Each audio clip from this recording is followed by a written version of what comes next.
سر یہ جو کشمیر کے معاملے میں پہلے تو وہ کمیٹی کا رجوع کرنا مولانا سے، اور اب حکومت کا بشمول بلاول کا تائید کرنا، یہ واقعتاً ممکن ہو پائے گا؟ مولانا جیسے قداور شخصیات جو کبھی کشمیر کمیٹی کی سربراہ بھی رہے، پہلے کیوں نہ رجوع کیا گیا؟ شکریہ اجمل.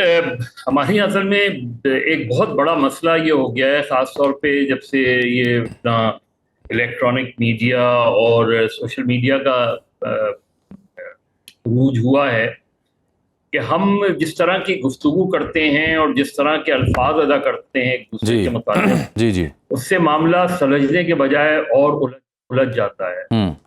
ابھی سن رہا تھا خواجہ آصف صاحب کی بھی تقریر سن رہا تھا، اس سے پہلے بھی خود وزیر اعظم بھی کبھی میثاق جمہوریت کی بات کرتے ہیں، آج خواجہ آصف بھی میثاق جمہوریت کی بات کرتے ہیں، لیکن اس کے بعد جو گولہ باری ہوتی ہے، اس سے جو ایک پیشکش ہوتی ہے، وہ پھر ایک رائیولری میں تبدیل ہو جاتی ہے. Very true. تو مجھے یہ سمجھ میں نہیں آتا کہ اگر آپ نے بات چیت کرنی ہے تو جب بات چیت میں بیٹھیں تو بات کر لیں، اور اگر آگے کی ظاہر ہے ماضی کا سب کو پتہ ہے، سب کو ایک دوسرے کے ماضی کا پتہ ہے، اور سب اس ادوار سے گزرے ہیں. تو جب آپ آگے بڑھنے کی بات کرتے ہیں اور پھر یکایک آپ ماضی کو یاد دلاتے ہیں، تو پھر وہ بھی ماضی کو یاد دلاتے ہیں، اور پھر بات چیت وہیں کی وہیں رہ جاتی ہے. یعنی آپ سوچیں کہ ایک ہفتہ ہو گیا ہے کہ وزیر اعظم نے میثاق جمہوریت کی بات کی. صحیح. آج تک میثاق جمہوریت پارلیمنٹ کے اندر ڈسکس ہی نہیں ہوا. ذرا بتائیں تو خواجہ آصف صاحب وہ 36 پوائنٹ ذرا پڑھ کے بتا دیں میثاق جمہوریت کے ان کو. اسی طریقے سے آزاد کشمیر کا اس وقت جو ایشو ہے، معاف کیجیے گا جی، آپ نے پہلے تو ان کو کالعدم قرار دے دیا. بالکل ٹھیک. اب آپ ان سے بات چیت کرنے جا رہے ہیں.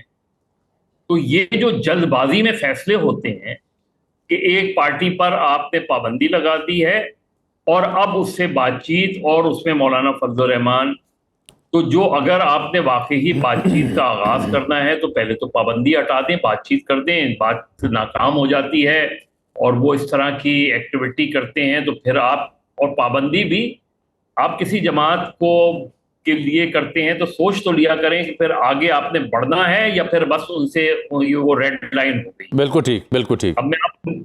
اب میں آپ کو مثال دوں. فرض کریں آپ کراچی کی سچویشن لے لیں.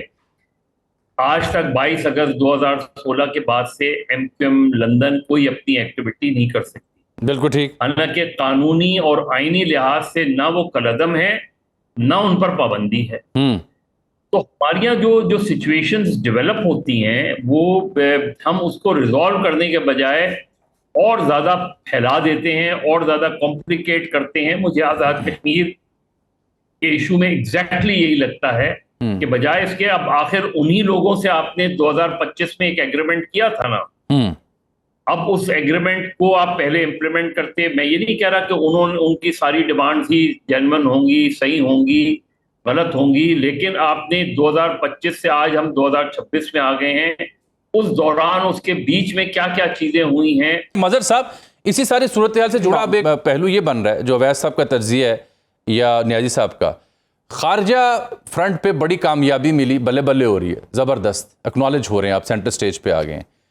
حکومت پاکستان میں یہ سسٹم اس وقت اپوزیشن سے رجوع کرتا ہے جب کوئی بین الاقوامی دباؤ ہو یا انٹرنلی بہت زیادہ انریسٹ ہو، احتجاج کی صورت ہو. تو اب تو یہ دونوں چیزیں نہیں ہیں سسٹم کے اوپر. تو گویا یہ جو میثاق جمہوریت یا ہاتھ ملانے کی پرائم منسٹر بات کر رہے ہیں، بظاہر یہ لگ رہا ہے کہ یہ تو بڑی ایک جنیرک سی سٹیٹمنٹ ہے. کیا میں درست کہہ رہا ہوں یا آپ کی رائے سے مختلف ہے؟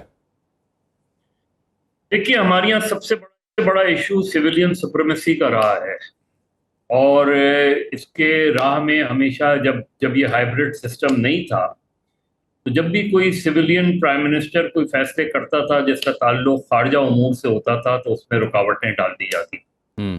یہ فیکٹس ہے، یہ فیکٹس. آپ محترمہ بے نظیر بھٹو کے فیصلے اٹھا لیں، آپ نواز شریف صاحب کے فیصلے اٹھا لیں، ایون جب عمران خان صاحب کا ایشو ہے وہاں بھی کچھ فیصلے اٹھا لیں.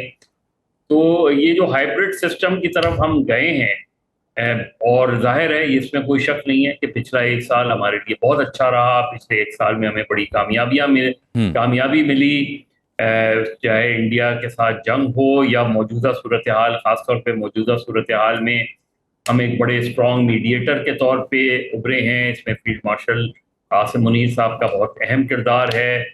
گلف اسٹیٹس اور ایران اور یہ کانفلکٹ بہت ہی مشکل تنازع تھا، کیونکہ ایک طرف امریکہ، اسرائیل اور ایران آمنے سامنے تھے، دوسری طرف ایران اور گلف اسٹیٹ کے درمیان ایک کشیدگی بڑھتی جا رہی تھی کیونکہ ادھر جو اڈے تھے ان پہ اٹیک ہو رہا تھا.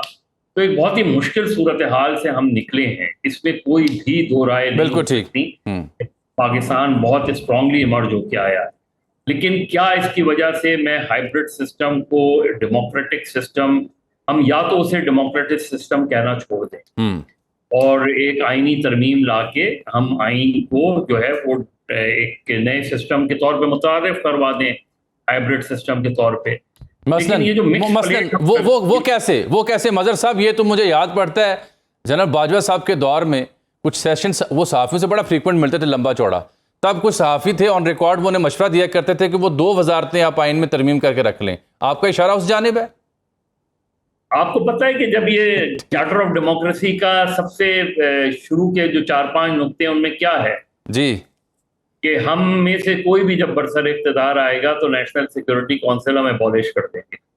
ہاں، یہ آپ اس میں اور چیزیں اٹھا لیں، لیکن چلیں ماضی میں چیزیں ہوئی ہیں، ہم آگے بڑھنا ہے، اچھا ہے، ایک اچھی ریلیشن شپ. لیکن جب آپ الیکشنز کو مینوورٹ کرتے ہیں، جب الیکشنز کو مینج کیا جاتا ہے تو پھر یہ سنجیدہ سوال ہے. یہ سوال صرف خارجہ امور کا معاملہ نہیں ہے، یہ سنجیدہ سوال ہے کہ پھر ایک طرف ایک پاکستان کی پولیٹکس میں جو سب سے بڑا ایشو رہا ہے وہ یہ رہا ہے کہ الیکشنز مینج ہوتے ہیں، وہ یہ رہا ہے کہ جماعتیں توڑی جاتی ہیں، بنائی جاتی ہیں، وہ یہ رہا ہے کہ حکومتیں بنائی جاتی ہیں اور توڑی جاتی ہیں. اب یہ جو چیز ہے یہ ایک نارمل پولیٹیکل پروسیس میں نہیں ہوتی. جب ایک نارمل پولیٹیکل پروسیس میں چیزیں ہوں تو پھر کوئی بھی حرج نہیں ہوتا کسی جماعت کو ووٹ آف نو کانفیڈنس سے ہٹا دیں، وہ ایک آئینی راستہ ہوتا ہے. لیکن جب یہ خبریں آتی ہیں کہ انہی جماعتوں کے ذریعے آپ کسی حکومت کا خاتمہ کرتے ہیں جن گروپس کے ساتھ آپ نے وہ حکومت بنائی ہوتی ہے، بالکل ٹھیک، تو پھر تو آؤٹ سائڈ انٹرفیئرنس جب مجھے نظر آئے گی تو پھر میں یہ سوال کس سے کروں. یہ جو ہماری کمپلیکیشنز ہیں، اس کی وجہ سے نہ ہم پارلیمنٹری فارم آف گورنمنٹ ہیں، نہ ہم پریزیڈنشل فارم آف گورنمنٹ ہیں، اور نہ ہی ہم یہ ایک نیا نام ہم نے ایوالو کر لیا ہے ہائبرڈ سسٹم کا. تو پہلے ہمارے اندر یہ کلیئرٹی آنی چاہیے کہ پاکستان میں کون سا پولیٹیکل سسٹم ایگزسٹ کرتا ہے. آ گئی ہے نا سر، کلیئرٹی آ گئی ہے. کبھی یہ ہائبرڈ، میں عرض کرتا ہوں نا، ہائبرڈ کا لفظ، ہائبرڈ کا لفظ جو ہے نا، کتاب میں یہ لکھا ہوا ہے، نہیں لکھا. ہائبرڈ کا لفظ کبھی آپ جیسے ہمارے اساتذہ، آپ اویس صاحب، یہ اشاروں کنایوں میں میٹافوریکل ویلیو میں لکھتے تھے. یہ تجربہ چل رہا ہے. اب وزیر دفاع جو ہے وہ برملا کہہ رہے ہیں نا، اب تو وہ نام لے رہے ہیں. پہلے یہ بات استاروں میں ہوا کرتی تھی، اب یہ برملا کہا جا رہا ہے. میں اس طرح توجہ آپ کی دلا رہا ہوں. مظہر صاحب، آپ کی توجہ چاہیے. How worked it into some opportunity, especially to fix our economic issues or internal unrest? دیکھیں، انٹرنل انریسٹ کی ڈائنامکس بالکل مختلف ہیں، چاہے آپ وہ بلوچستان لے لیں، آزاد کشمیر لے لیں، یا اوور آل آپ اپنا ایک پولیٹیکل لینڈسکیپ سامنے رکھ لیں تو آپ کو اندازہ ہو جائے گا کہ آپ کے انٹرنل ایشوز کیا ہیں. اور انفارچونیٹلی ہم انٹرنل ایشوز کو ریزالو نہیں کر پا رہے، ہم اسے اور کمپلیکیٹ کرتے جا رہے ہیں، جس کے ظاہر فار ریچنگ امپیکٹ ہوں گے، نہ صرف یہ کہ پاکستان کے اکنامک جو ڈیولپمنٹ ہے اس کے اوپر ہوں گے، بلکہ پولیٹیکل سچویشن ہے اس کے اوپر بھی ہوں گے، کیونکہ اس طریقے سے چیزیں آگے نہیں بڑھ سکتی جس طریقے سے آپ آگے بڑھانا چاہ رہے ہیں. میں انٹرنل ایشوز کی بات کر رہا ہوں.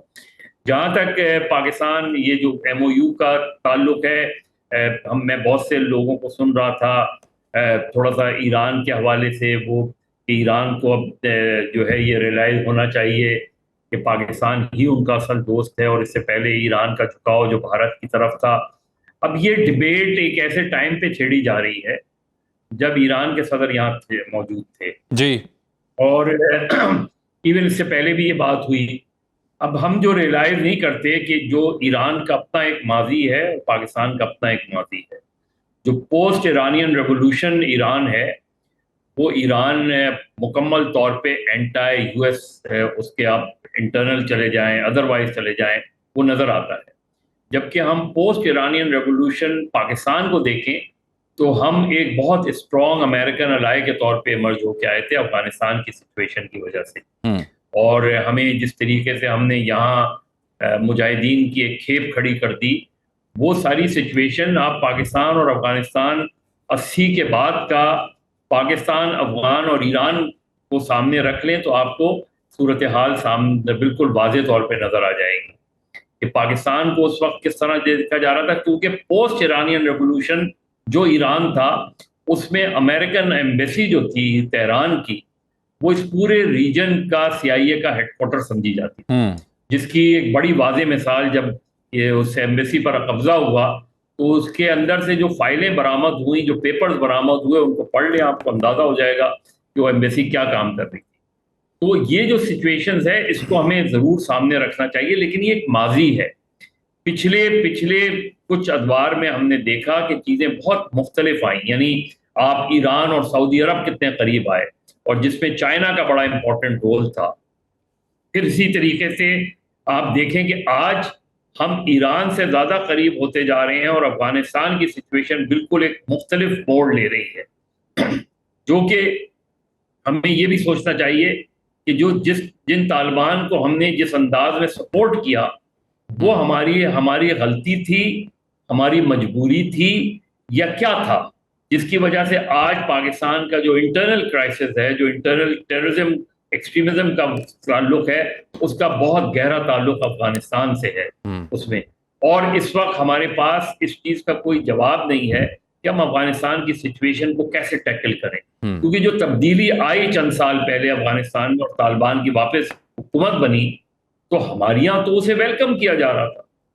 تو پھر ایسا کیا ہوا کہ جس کی بنا پہ طالبان کے ساتھ جو ہے ہمارے تعلقات اس حد تک خراب ہو گئے؟ اس میں مدر صاحب وہ ویلکم کرنے والا سسٹم نظام اور تھا نا جی. ہاں، تو یہی تو میں یہ کہہ رہا ہوں.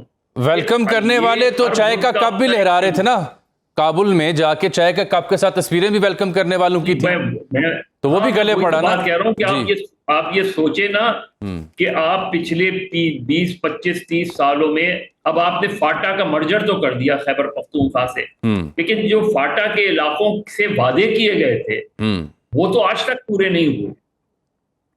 تو ہم ان چیزوں کو نظر انداز کر دیتے ہیں جس کی وجہ سے آج تک ہماری internal political and security situation جو ہے وہ انسٹیبل سی نظر آتی ہے. تو جب تک ہم اپنے ملک کو سیدھا نہیں کریں گے، ہم اپنے ملک کو ٹھیک نہیں کریں گے، تو ہم جتنا بھی گلوبل اچیومنٹ کر لیں، اگر آپ کے یہاں انٹرنل اسٹرائف رہے گی تو پھر آپ کیسے اسٹیبلٹی لا سکتے ہیں؟ پھر آپ کس طریقے سے آگے بڑھ سکتے ہیں؟ ہمیں گلوبلی بہت بڑا مقام ملا ہے اور پاکستان ایک سینٹرل فگر کے طور پہ سامنے آیا ہے. اب اس کو آپ اپارچونٹی کے طور پہ صرف اس صورت میں یوز کر سکتے ہیں کہ آپ انٹرنل ایشوز کو فوری طور پہ سارٹ آؤٹ کریں. اب آپ کشمیر کے ایشو کو سارٹ آؤٹ کریں، بلوچستان کے ایشو کو سارٹ آؤٹ کریں. بالکل ٹھیک. سر میرے ساتھ ہی